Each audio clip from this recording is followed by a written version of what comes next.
السلام عليكم، ازيكم يا شباب؟ اخباركم ايه؟ النهارده ان شاء الله هنحل مع بعض على 2 ليسونز مهمين جدا عندي في تشابتر 3 اللي هما يعني مش هنقول 2 ليسونز، ممكن نقولها 2 اند هاف ليسونز، يعني ليسونين ونص في الحدود دي كده، اللي هما السيلف اندكشن EMF induced due to self induction وال EMF induced in a solid conductor اللي احنا بنسميه eddy current وال EMF induced due to motional straight wire.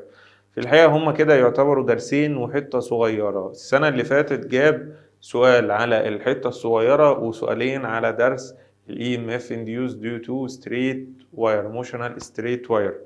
تمام، لكن يعني في المضمون كده ان الجزئيتين دول مع بعض بيجيب عليهم في حدود ال3 اسئله في امتحان اخر السنه، فركز معايا وان شاء الله هتطلع من الحصه مستفيد 100%. يلا مع بعض يا شباب، اللي معاه الملزمه يفتح الملزمه من بيج 83، واللي مش معاه الملزمه ادعمنا بلايك وسبسكرايب، وان شاء الله خلال الفتره الجايه لو لقيت في عدد مشتركين كفايه باذن الله اوعدكم باني ابتدي احل معاكم اسئله الصعبه في كتاب المعاصر اللي مش موجود ليها الانسرز، بلس اي اسئله صعبه تاني في اي كتاب خارجي تاني.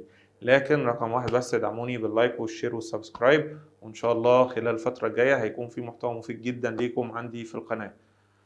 مع بعض يا شباب يلا. في بيج 83 question 1 بيقول لي the phenomena of electromagnetic induction occurs in the same coil.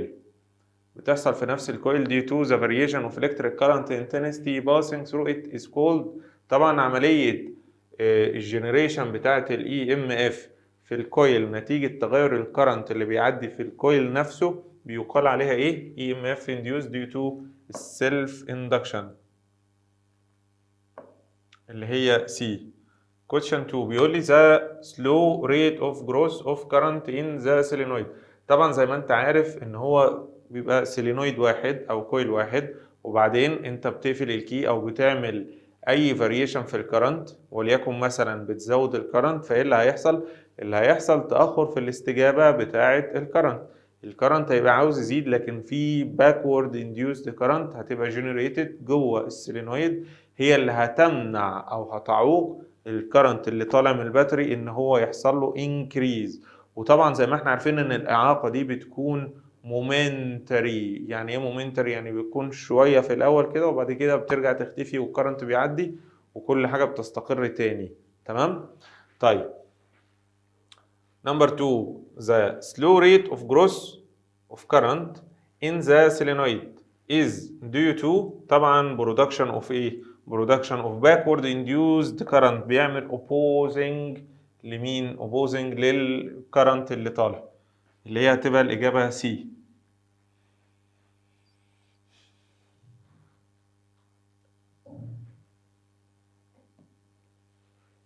Number 3 the electric current intensity flowing through an induction coil. الكرنت اللي بيعدي في الاندكشن كويل become steady after certain time due to خلاص، يعني خلاص اللي بعد فترة ما لما الزيادة بتاعت الكرنت تنتهي أو لما الديكريز بتاع الكرنت ينتهي خلاص ما عادش فيه أي مشكلة، يعني بقى فيه stability في المagnetic flux lines around the around the coil. تمام، وبالتالي ما عادش فيه أي EMF induced تأثر على الكرنت اللي ماشي تاني. نمبر 4 the ohmic resistance are made of double wound wire. طبعا زي ما انت عارف السولينويد العادي ده بيكون شكل الوند بتاعه، ده هيتولد فيه طبعا EMF induced due to self induction. لكن لو انت عاوز سولينويد او عاوز اي حاجة ما يتولدش فيها ال EMF بتاعت السيلف اندكشن، بتعمل فيها ايه؟ بتلف كمان لفة حواليها كده.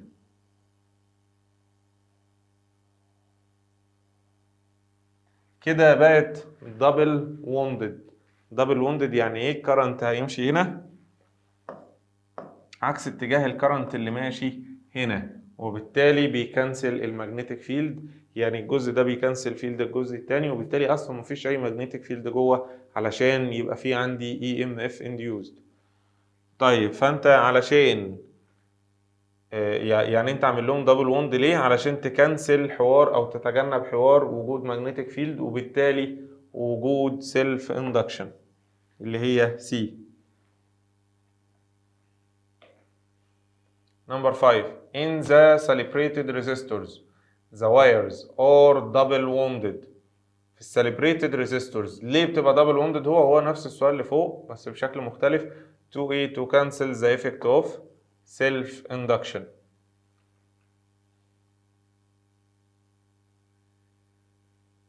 طيب نمبر 6 the unit of measuring the coefficient of self induction. طبعا احنا عارفين ان السيلف اندكشن coefficient اللي هو ال ليه نفس الميجرنج يونت بتاعت مين؟ بتاعت الموتوال اندكشن coefficient اللي هي الهنري او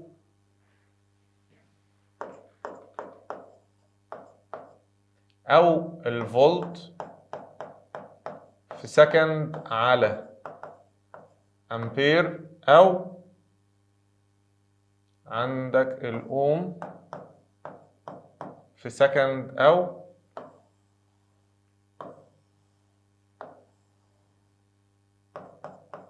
تسلا في متر على الامبير.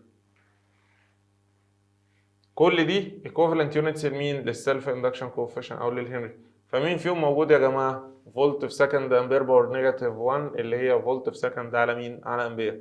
نمبر 7 in experiment of self induction the neon lamp requires، طبعا ده رقم ثابت موجود عندنا في كتاب المدرسه اللي هو ال 180 فولت.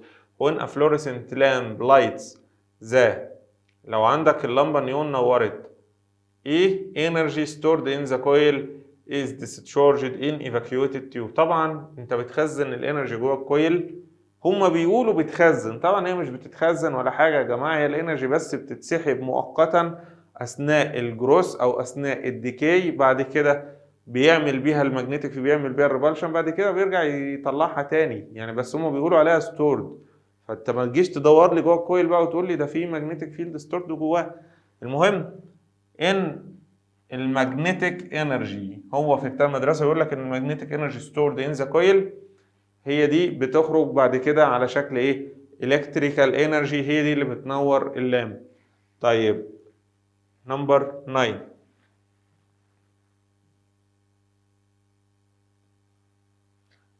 the eddy current or useful in the، طبعا احنا بنستخدم eddy current فيها يا جماعه. eddy current انت تستخدمها في الاندكشن فيرنز، دي حته صغيره كده بتبقى بعد درس السيلف اندكشن.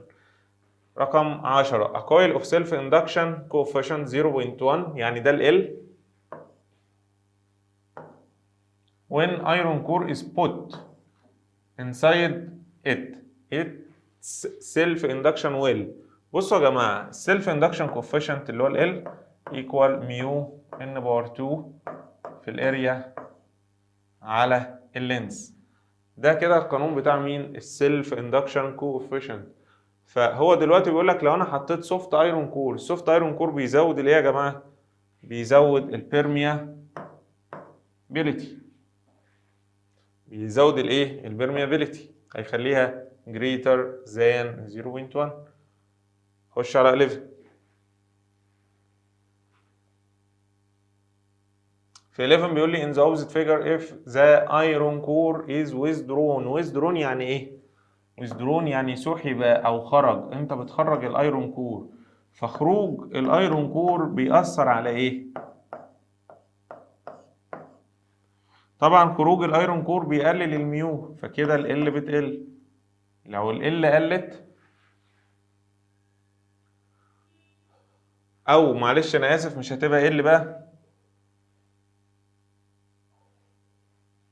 لو عندك انت خرجت السوفت ايرون كور الميو هتقل، فالبي بتاعت السيلينويد اللي هي ميو ان اي على اللينس، البي ده اهي هيحصل لها ايه؟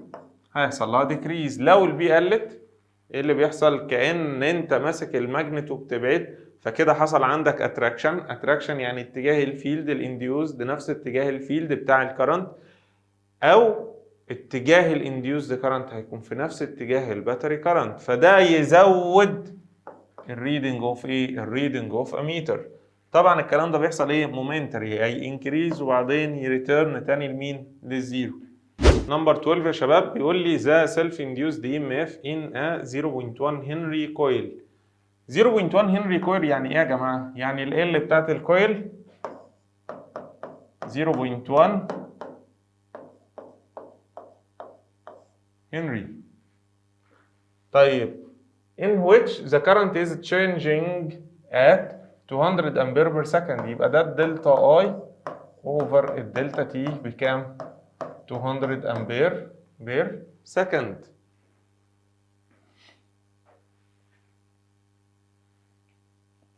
يبقى الدلتا اي على الدلتا تي 200 امبير. هو عاوز يحسب الايه؟ الاي ام اف. طبعا زي ما احنا عارفين يا جماعه ان الاي ام اف الافريج دي تو سيلف اندكشن بتبقى ايكوال ايه؟ بتبقى ايكوال نيجاتيف ال في الدلتا اي على الدلتا تي. ال معاك بكام؟ 0.1 تايمز الدلتا اي على دلتا تي 200 امبير بير سكند، هتطلع ب 20 فولت. طيب 13 while the current in a circuit is falling from 8 to 2 امبير، يعني انت كده معاك الاي 1 ب 8 امبير والاي 2 ب 2 امبير والدلتا تي 20 times 783. The average induced EMF in the circuit is 12 فولت. ال EMF الافريج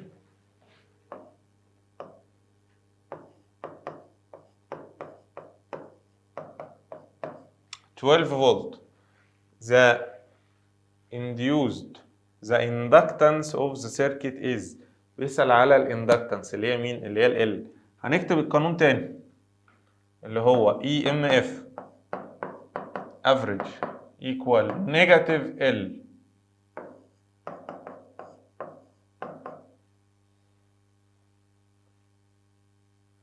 ال بكام؟ هو عاوز يعرف معاك ال EMF، معايا ال EMF 12.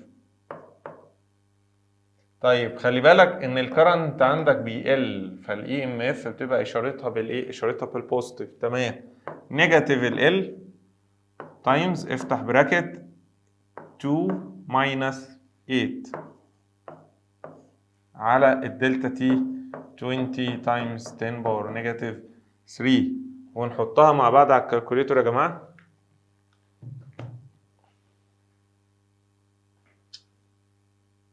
لو جينا نحطها على الكالكوليتر هتبقى 12 6 تايمز 20 تايمز 10 نيجاتيف 3 هتطلع 40 ملي هنري أو 0.04 هنري اللي هي الإجابة رقم A.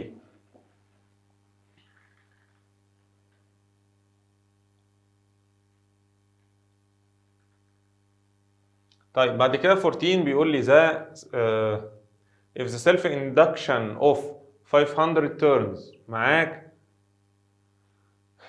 turns يعني n، معاك ال n بكام؟ 500 is 125 ملي هنري، يبقى ده ال L times 10 power negative 3. Then the self inductance of a similar coil is of 800 turns، يعني انت معاك n تانية ب 800، يبقى دي n1 ودي n2 دي l1، يبقى هو اكيد بيسأل على ال L2.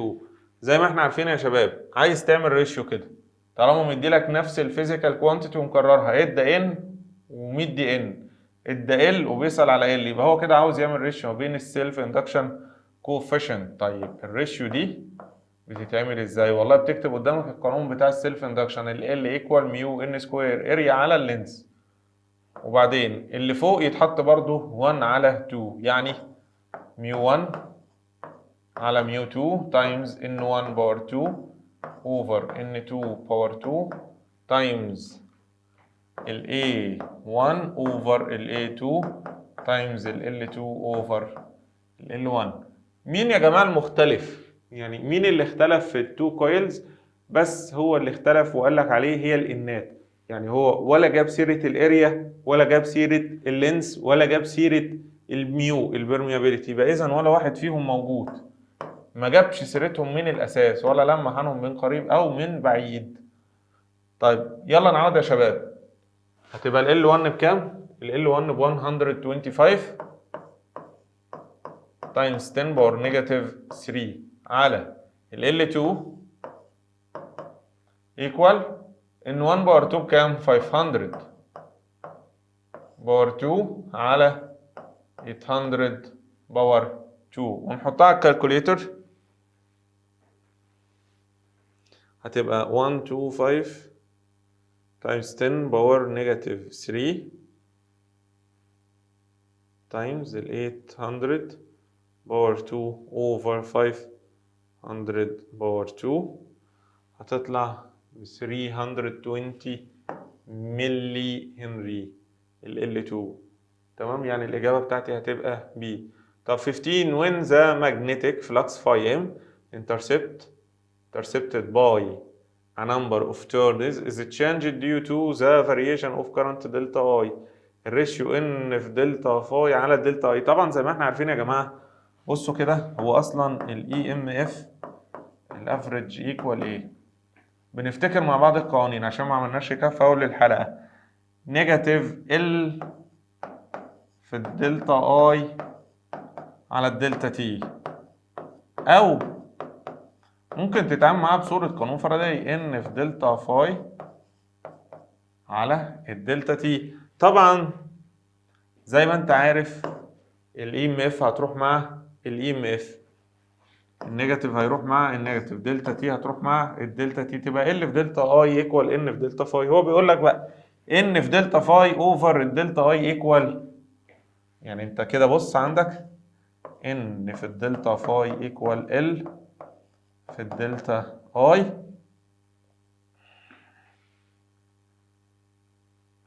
فبيقول لك انا لو هاخد ال n في الدلتا فاي على الدلتا اي، الريزلت هيبقى مين؟ هيبقى ال L اللي هو السيلف اندكشن اوف ذا كويل سي.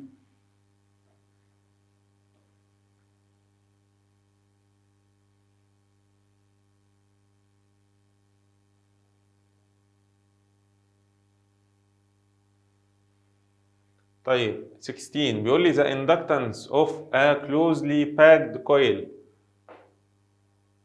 of 400 turns، يبقى انت معاك ال N ومعاك ال L اللي هي الاندكتنس 8 times 10 باور نيجاتيف 3 the magnetic flux through the coil when the current is 5 ملي هنري. بيسأل على المagnetic flux دلتا فاي لما الكرنت يبقى 5 times 10 باور نيجاتيف 3. فكده هنعوض في القانون اللي فات برضو اللي هو مين؟ اللي هو ال L دوت دلتا اي ايكوال ان دوت دلتا فاي. والله ممكن نعمله بالدلتا اي والدلتا فاي، او نشيل الدلتا من هنا ومن هنا، يعني لو هناخد فاليو خلاص مفيش مشكله، مش هتفرق معاك في حاجه. ال L بكام؟ ال L معاك ب 8 تايمز 10 باور نيجاتيف 3 تايمز الاي بكام؟ 5 تايمز 10 باور نيجاتيف 3 ايكوال ال N 400 تايمز الدلتا فاي.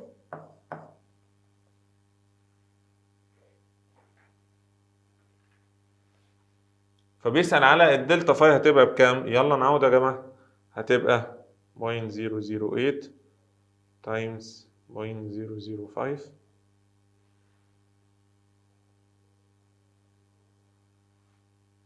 اوفر 400، هتطلع كام؟ 1 تايمز 10 باور نيجاتيف كام؟ 7، اللي هي الإجابة سي.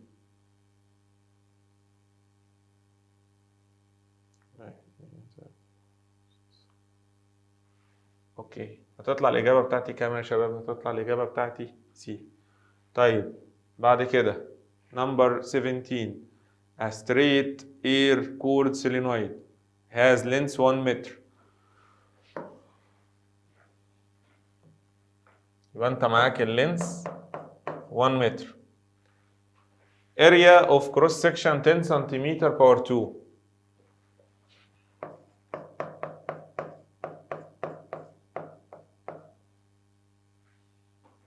and the total number of turns 2000 turns.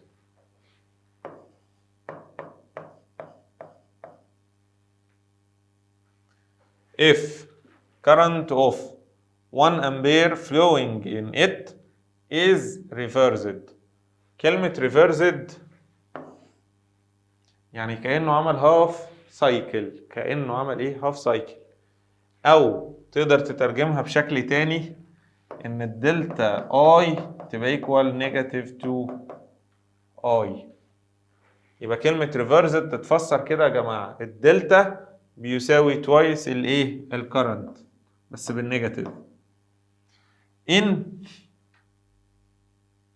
الدلتا تي يعني 0.1 سكند. The average EMF induced بيسأل على ال EMF الافريج will be. نكتب القانون تبقى ال EMF الافريج نيجاتيف ال اللي هي مين؟ سيلف اندكشن كوفيشنت تايمز الدلتا اي اوفر الدلتا تي. طيب هل انت معاك ال السيلف اندكشن؟ خلي بالك ما تتلخبطش ما بين ال السيلف اندكشن والال بتاعت مين والال بتاعت اللينس. ال اللي موجوده في القانون بتاعت السيلف اندكشن انت المفروض تفكها، هتبقى ايه؟ نيجاتيف ميو ان باور 2 في الاريا اوفر اللينس تايمز الدلتا اي اوفر الدلتا تي. خلاص فكيت، ابتدي عوض بقى. نيجاتيف ال 4 باي تايمز 10 باور نيجاتيف 7 تايمز ال n باور 2 تايمز ال a اللي هي 10 تايمز 10 باور نيجاتيف 4 تايمز الدلتا اي اللي هي نيجاتيف 2 اي بكام اصلا؟ اي هو كان قايل لي ب 1 امبير، تبقى تايمز نيجاتيف 2 الكلام ده كله على مين؟ اوفر اللينس بتاع السولينويد اللي هو 1 تايمز الدلتا تي اللي هي 0.1.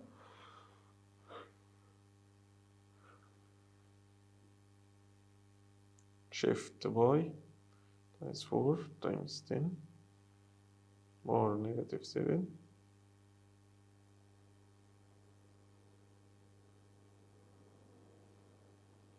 تايمز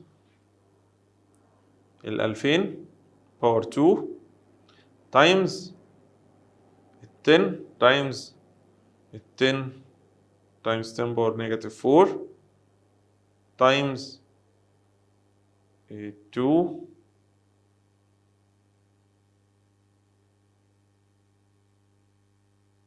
اوفر 0.1. هتطلع معاك بكام؟ هتطلع معاك ب 0.1.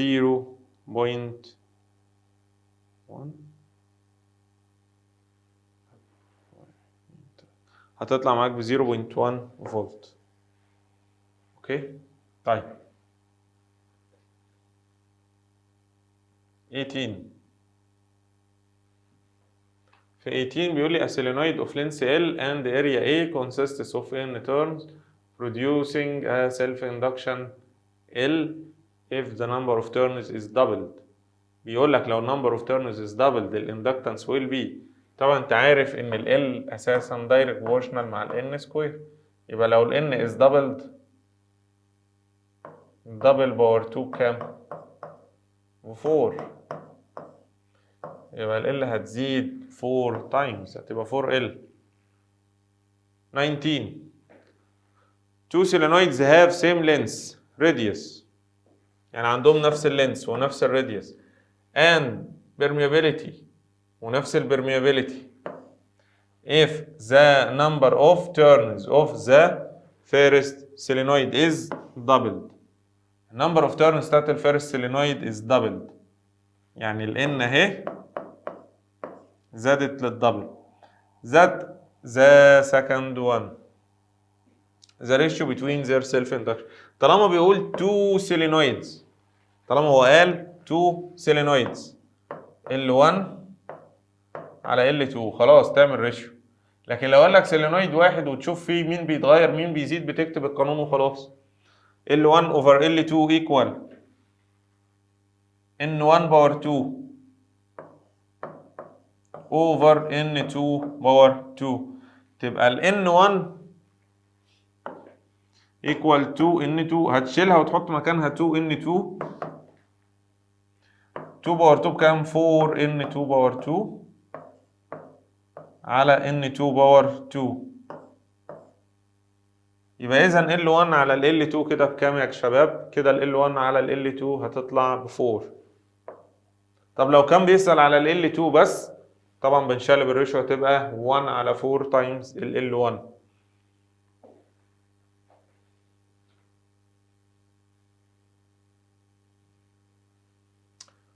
Two solenoids A and B have equal number of turns. The length of A is twice that of B. يبقى انت كده معاك LA and the cross sectional area of A is half that of B. الاريا بتاعت ال A equal half الاريا بتاعت ال B. So the ratio between these two inductance بيسأل عن الريشيو ما بين ال LA over ال LB.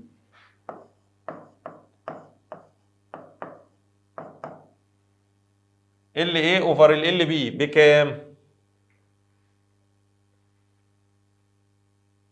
تعال نحط الريشيو يلا ميو A على ميو B تايمز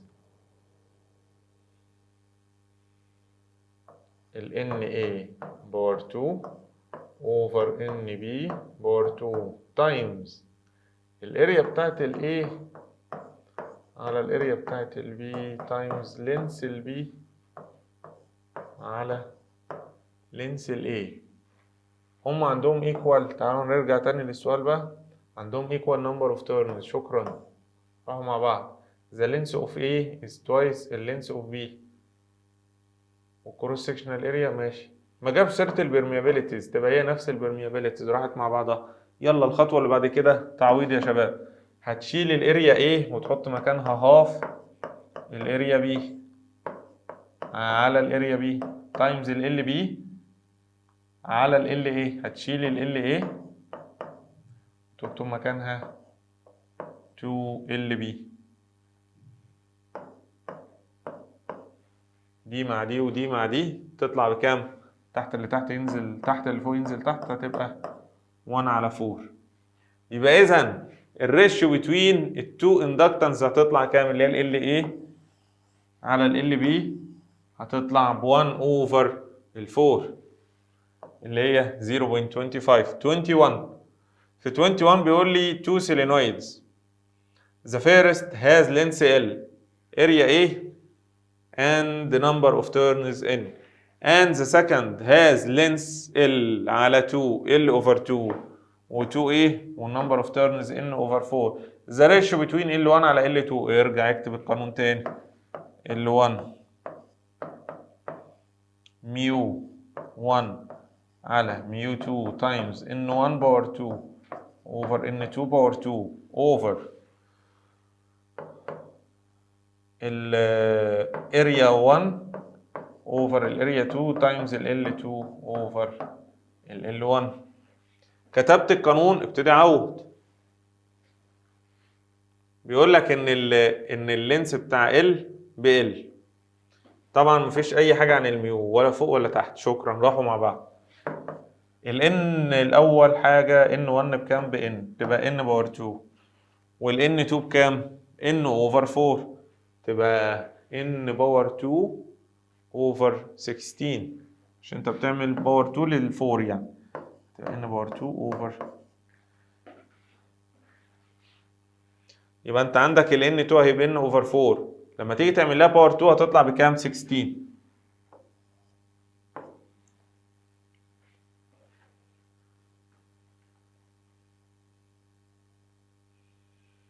طيب بعد كده تايمز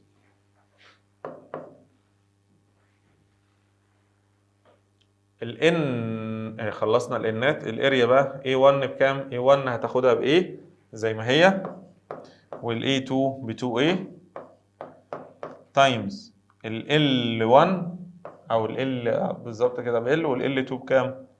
بL اوفر 2. خلصت. ممكن تحطها على الكالكوليتر زي ما هي، او ممكن انت تعمل الكروسات بقى مع نفسك.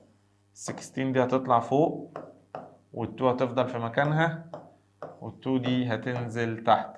تبقى فوق 16 وتحت 2 تايمز 2 بكام؟ ب4. تبقى ايكوال 16 على 4 بكام؟ ب4 على 1. كده يبقى الريشيو L1 على L2 بكام؟ ب4 على 1 اللي هي دي. تمام يا شباب؟ خش على اللي بعده.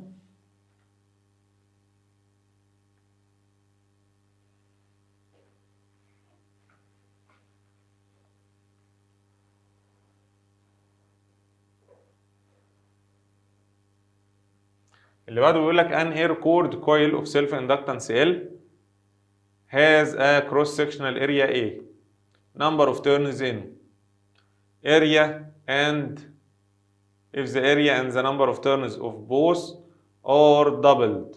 يعني انت دبلت. طيب ثانية واحدة بقى، ده هو كويل واحد، يبقى تكتب القانون، ما تعملش ريشيو. ميو ان باور 2 في الاريا على اللينس. بيقول لك if both الاريا and the number of turns are doubled.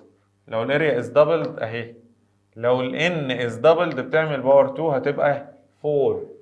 مش بس كده، وكمان حط سوفت ايرون كور، زود البرميابيليتي كام مرة؟ 1000 مرة.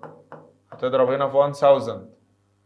يعني كده ايه اللي هيحصل في ال والله هيضرب الارقام دي مع بعضها. 2 تايمز 4 ب 8 تايمز 1000 ب 8000، يبقى تزيد 8000 مرة. الإجابة بتاعتي دي. طب 23 an 80 ملي هنري كويل whose resistance is 4 ohm. يبقى أنت معاك ال whose resistance is 4 is connected to 12 volt battery of negligible internal resistance. The current in the coil begins to increase at a rate of. طيب بيسأل على الكرنت بيزيد at a rate of. طبعا الزيادة بتاعت الكرنت بتكون أعلى ما يمكن في بداية الفلو. يعني إيه في بداية الفلو؟ لما بيكون الكرنت نفسه بزيرو بيكون الريت اوف فلو بتاع الكرنت is maximum. طيب زي ما أنت شايف كده السيركت فيها حاجتين، كويل وريزيستور، يبقى ال VB equal ال EMF بلس ال I تايمز ال R. في الأول خالص الكرنت كان بكام؟ كان بزيرو. ليه؟ لأن الكرنت لسه ما مشيش في السيركت، بس الريت اوف فلو بتاعه كان ماكسيموم. تبقى هنا ال في الدلتا اي على الدلتا تي، واحنا هنا بنحط ايه؟ بنحط النيجاتيف. تمام كده. وهنا الفي بي بكام؟ ب 12، ومعاك ال بكام؟ ب 80 ملي تايمز 10 باور نيجاتيف 3. تبقى 12 اوفر 80 تايمز 10 باور نيجاتيف 3.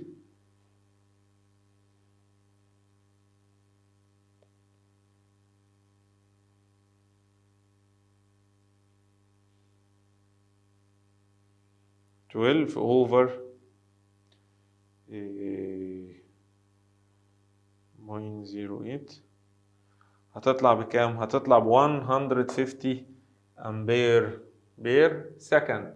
يبقى في البداية خالص لما كان الكرنت بزيرو او لسه طالع من الباتري كان الكرنت لسه بزيرو، بس الريت اوف تشينج او الريت اوف انكريز الكرنت كان 150 امبير بير سكند. خش على اللي بعده.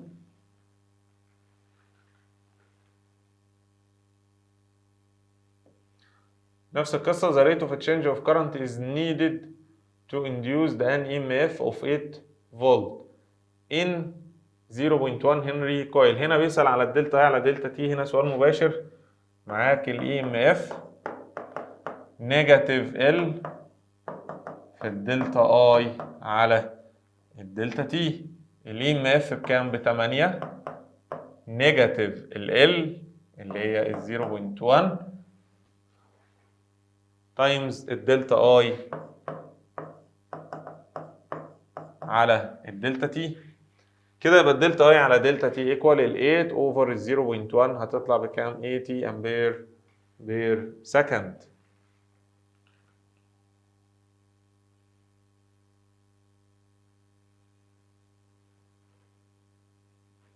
An inductive coil whose inductance is L is connected to battery. The graph number 1 represent the growth of electric current. الجراف الأول بيمثل الكرنت. طبعا يا جماعة احنا عارفين إن الكرنت لما بيعدي في كويل بيتعطل شوية نتيجة وجود الباكورد انديوسد كرنت. فالعطلة دي مثلا إيه؟ هو كان المفروض يوصل للماكسيموم فاليو على طول. طيب لكن مع وجود الكويل اصبح الكرنت بيتعطل مثلا في حدود ال 50 ملي سكندز، بيتعطل كده عن الوصول. تمام، ده في وجود الكويل. The graph 1 represents the growth of electric current on switching on the circuit. Which one of the following curves represents the growth of current if a soft iron core existed inside the coil؟ لو حطيت سوفت ايرون كور جوه الكويل ده هيعطل الكرنت اكتر يا جماعه. وجود السوفت ايرون جوه الكويل هيعطل الكرنت اكتر.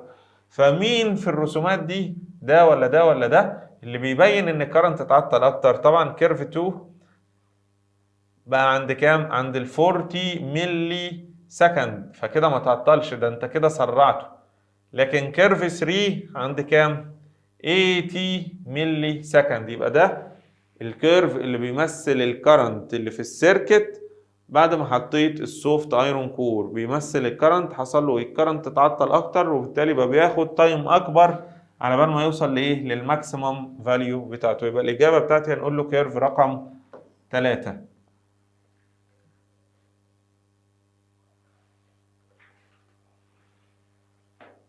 طيب 26 the energy transformation in the inductive furnace.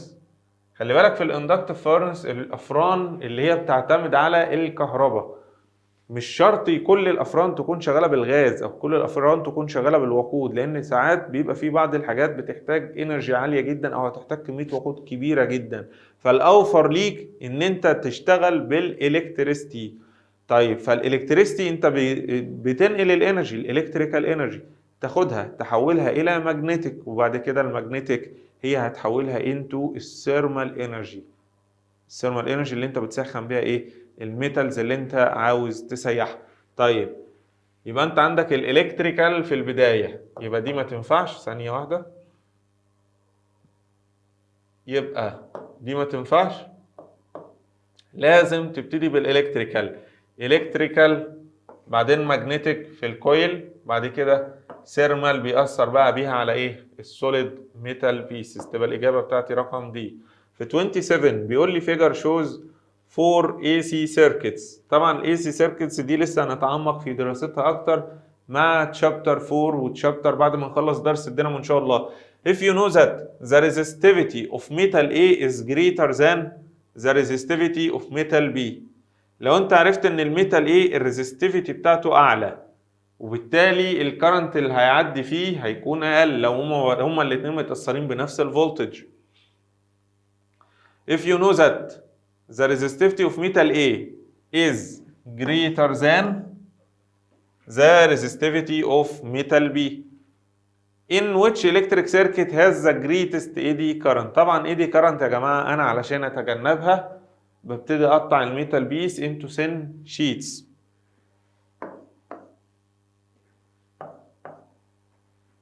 قطعتها into thin sheets. طيب بعد كده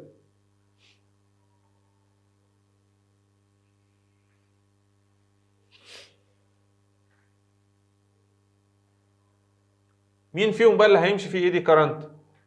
كارنت يا جماعه هيمشي اكتر في الميتال اللي الريزستيفيتي بتاعته اقل.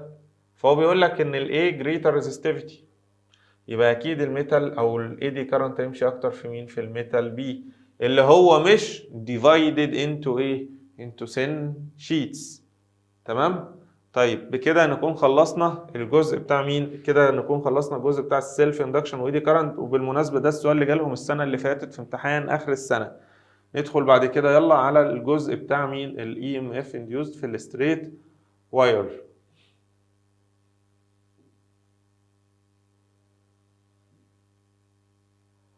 طبعا كل دي اسئله، كل دي بروبلمز احنا بنحلها مع بعض في الحصه، لكن انا بس بحل في الفيديو ده الجزء الخاص بالهوم ورك علشان ما ناخدش وقت في التصحيح وكده.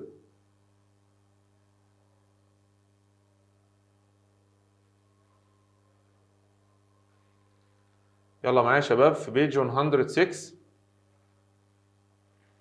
بيقول لي هنا to determine direction of induced current flowing through straight wire. زي ما احنا عارفين يا جماعه اي حاجه ستريت الاخ فليمنج جزاه الله كل خير هو اللي هيشتغل معاك. اي ستريت واير، لو الستريت واير بتاعت شابتر 2 هتعمل فليمنج ليفت هاند رول، لو الستريت واير بتاعت شابتر 3 هتعمل فليمنج رايت هاند رول. فليمنج رايت هاند رول بتقول ايه؟ بتقول والله لو انت حركت الواير او خليت الصمب بتاعك في اتجاه الموشن اوف واير، لان انت هنا في شابتر 3 انت اللي بتحرك الواير، خليت الصمب بتاعك في اتجاه الكرنت في اتجاه الموشن بتاعت الواير، وخليت البوينتر في اتجاه الفيلد، اذا الايه الميدل هيدي اتجاه الانديوزد كرنت اللي انت اصلا هتبقى عاوز تعرفه. تمام؟ طيب يبقى to determine the direction of current flowing through straight wire هتشتغل بمين؟ فليمنج. المره دي بقى اليمين، رايت هاند رول، كانك هتاكل بالظبط. يبقى انت هتستخدم في تشابتر 3 ايدك اليمين وانت بتعمل فليمنج.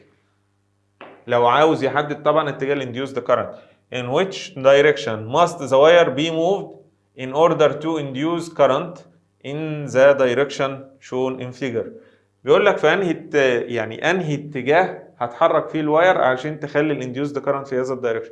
طيب ما انت عايز تعرف اتجاه الموشن، طب خلاص يبقى لازم تحدد اتجاه الفيلد واتجاه الكرنت. اتجاه الفيلد واتجاه الكرنت. يلا بينا. اول حاجه ده اتجاه الفيلد من النورث للساوث. تاني حاجه ده اتجاه الاي. اول حاجه يا شباب يلا ام بي اي، بتثبت ايدك كده في الهواء، لازم تثبت ايدك في الهواء الاول، وبعدين تخلي البوينتر في اتجاه الفيلد. تاني حاجه الميدل في اتجاه الاي. تالت حاجه عندك الصمب هو اللي هيدي اتجاه الايه؟ اتجاه الموشن. كده يبقى اتجاه الموشن از ابورد. محدش يقول لي اوت اوف ذا بيج لان الرسمه هنا 3 دي، فكده هتبقى ابورد اللي هي الانسر ايه.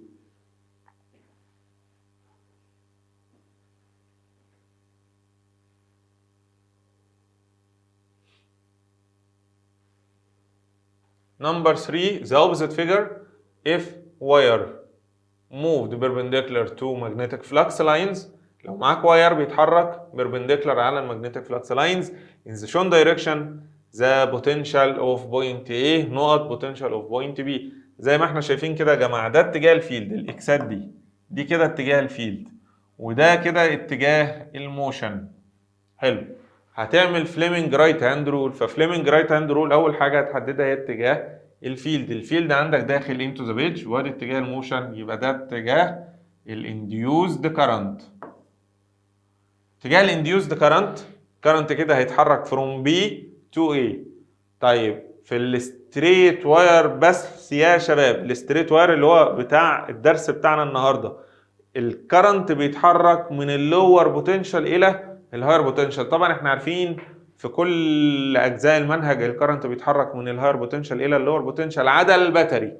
انت هنا بتتعامل مع الستريت واير على انه ايه؟ على انه باتري. تمام؟ بيتحرك جوه الباتري او جوه الستريت واير بتاعت شابتر 3 من اللور بوتنشال الى الهاير بوتنشال. يبقى دي طبعا اللي عندها الهاير بوتنشال.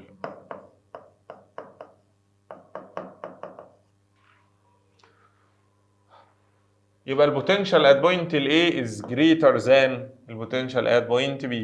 طيب نمبر 4 بيقول لك a conductor of length L moves with speed V through a magnetic field of density B producing a motional EMF E. if the length is doubled، لو انت زودت اللينس للدبل ايه اللي هيحصل للاي ام اف؟ طبعا انت لو بتزود اللينس القانون بتاعك اهو، الاي ام اف مفيش نيجاتيف بي ال في ساين ثيتا. لو اللينس زادت دبل خلاص يبقى كده الاي ام اف زادت للدبل، هتبقى توايس اللي هي بي.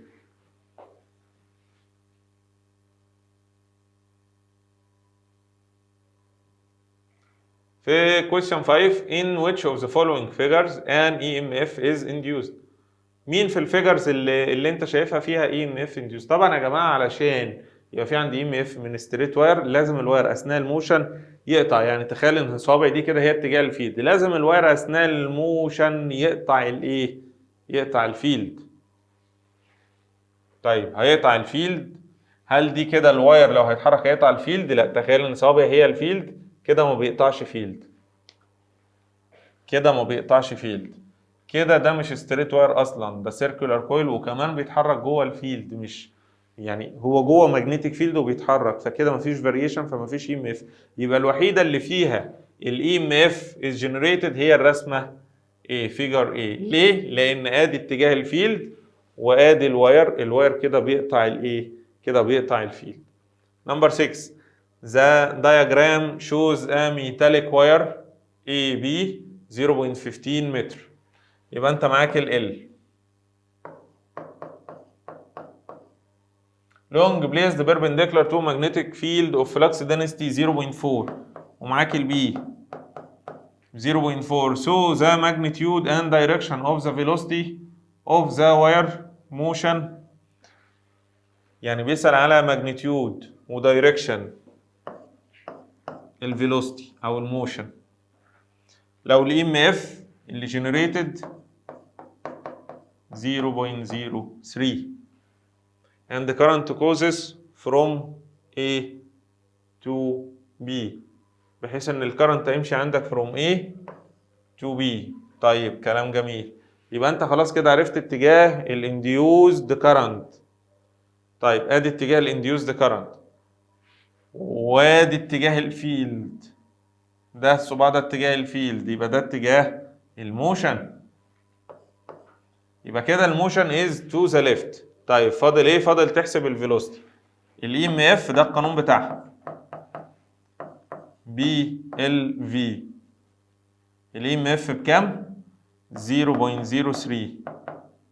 البي 0.4 تايمز ال 0.15 تايمز الفي اللي انا عاوز احسبها.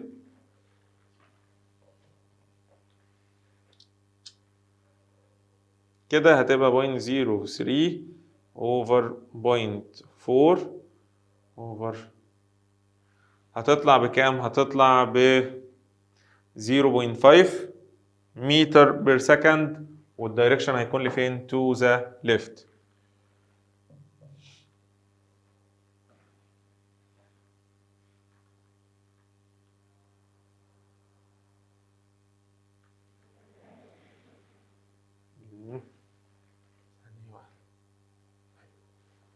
طيب نمبر 7 بيقول لي metal loop is being pushed at a constant velocity into uniform magnetic field as shown in figure but is only part way، يعني هي جزء منها بس هو اللي جوه الفيلد. as a result this motion، نتيجة الموشن دي هيتكون عندك ايه؟ بص كده الاجابات كلها نظري، يبقى لازم تقرا الاجابات كويس. طيب مبدئيا طالما في موشن يبقى في كاتنج للفيلد، يعني الجزء ده بيقطع الفيلد اللي هو بوينتنج اوت اوف ذا بيج، يبقى اكيد في اي ام اف انديوست. عايزين نحدد الدايركشن بتاعها الاول. طبعا ده اتجاه الموشن، مش عارف اجيبها ازاي. بصوا يا جماعه بصوا يا جماعه، ده اتجاه، معلش انا بلف حوالين نفسي بصراحه، ده اتجاه الموشن وده لا، ده اتجاه الفيلد. اصحوا معايا، ده اتجاه الفيلد وده اتجاه الموشن، يبقى ده اتجاه الايه؟ الكرنت، الانديوسد كرنت. يبقى الانديوسد كرنت هيتحرك كده وبعدين هيمشي في السيركت كده. يا جماعه ده مش حاجه، ده بيقول لك الحد بتاع المagnetic فيلد، يعني ده مش جزء من السيركت اصلا. فده كرنت هيمشي عندك from A to B. end A of the resistor or is at higher potential.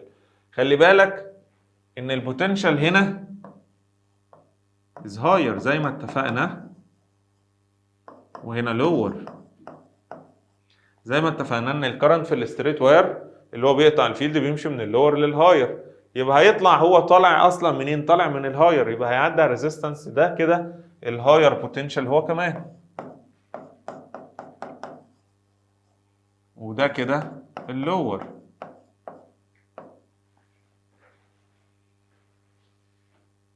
يبقى ده هاير لور هاير لور، يبقى الاند اوف ايه مالها از هاير في البوتنشال عن الاند بي. طيب 8 in the figure as the rod AB moves to the right. لو عندك الرد اللي قدامك ده بيتحرك to the right so the brightness of the lamp. اول حاجه تحدد طبعا اتجاه الانديوسد كارنت، لان هو مش مديلك اتجاه الانديوسد كارنت. اول حاجه هتثبت دراعك في الهواء، ده اتجاه الموشن، ده اتجاه الفيلد، ده اتجاه الانديوسد كارنت اللي هو ده. يبقى ده كده into the page، وده كده ده اتجاه الموشن، يبقى اتجاه الكارنت لفين؟ لفوق. فهيطلع لفوق اكيد مش هيطلع لفوق خالص، يعني هيطلع هيمشي كده. وفي كمان باتري، يعني ده كمان معاك باتري بتطلع كارنت في هذا الدايركشن، يبقى كده الكارنت بتاع الباتري ماشي مع الانديوسد كارنت الباتري ماشي مع الانديوسد كارنت، كده يبقى برايتنس اللامب ويل انكريز. يبقى طول ما الستريت وار بيتحرك في نفس الدايركشن البرايتنس هتفضل تزيد.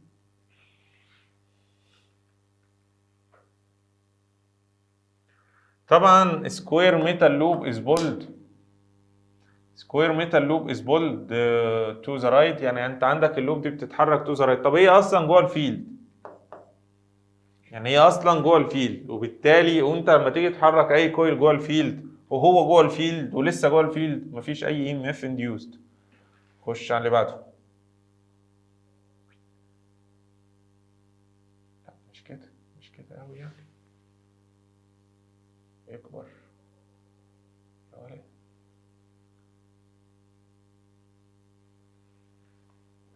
طبعا ده السؤال اللي جالهم السنه اللي فاتت، شكله يخض، شكله يقرف، شكله يضايق، بس هو سؤال سهل جدا ما فيهوش اي مشكله.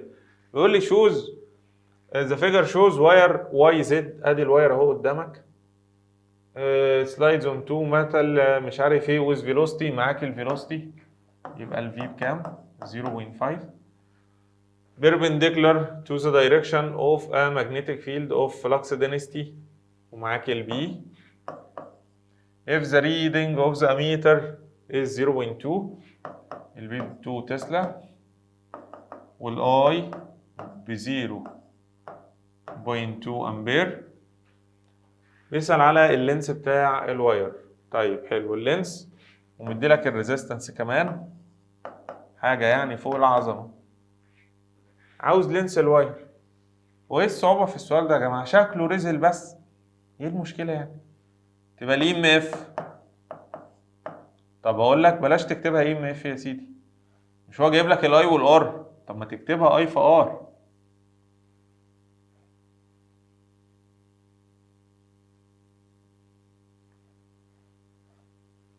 الاي تايمز الار ايكوال بي ال في. في انجلز ولا حاجه؟ حاشا لله، خلاص مفيش، عوض على طول. هتبقى 0.2 تايمز الار 0.1 ايكوال البي 2 تسلا تايمز ال اللي انا عايز احسبها تايمز الفي 0.5. حط على الكالكوليتر 0.2 times 0.1 over 2 over 0.5 هتطلع كام؟ 0.02 متر، اللي هي الإجابة رقم B.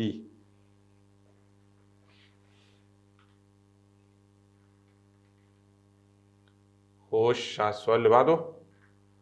السؤال اللي بعده هو بيقول لي the figure shows straight wire, straight carrying wire 1 through which the current of intensity I when XY. ثانية كده. الرسمة فين؟ ضاعت الرسمة. طب وبعدين؟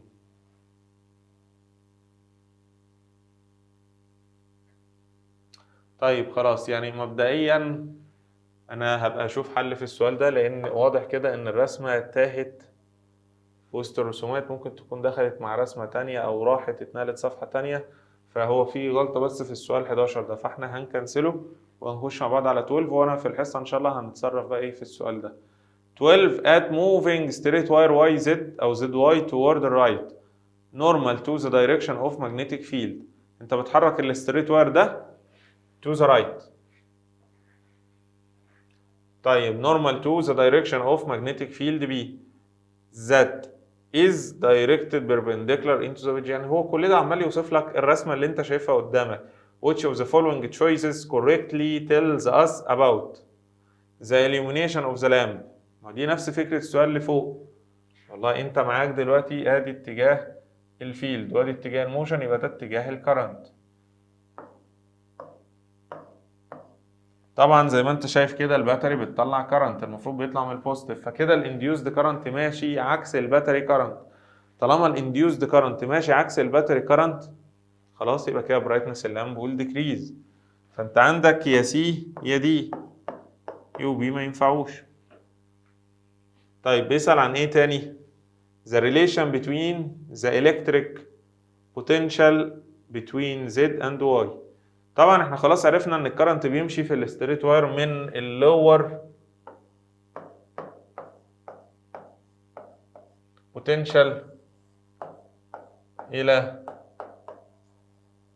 الهاير بوتنشال، من اللور للهاير. يبقى مين اللي عنده هاير بوتنشال؟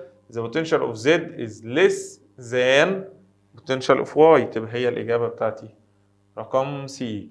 وبكده نكون يا شباب وصلنا مع بعض لنهاية حل الأسئلة المهمة، ومعظمها جت في أسئلة امتحانات السنين اللي فاتت على الدروس بتاعة السيلف اندكشن وايدي كارنت والستريت واير. وزي ما اتفقنا مع بعض، زي ما وعدتكم ان شاء الله هيكون في محتوى مفيد جدا الفترة الجاية، لكن ادعموا القناة باللايك والسبسكرايب. القناة بتقدم كل حاجة مجاني، والحاجات دي انت لو بتاخد فيها حصة هتدفع فيها فلوس كتير جدا، انا بقدمها لك فور فري. وهذا وبالله التوفيق، والسلام عليكم ورحمة الله وبركاته.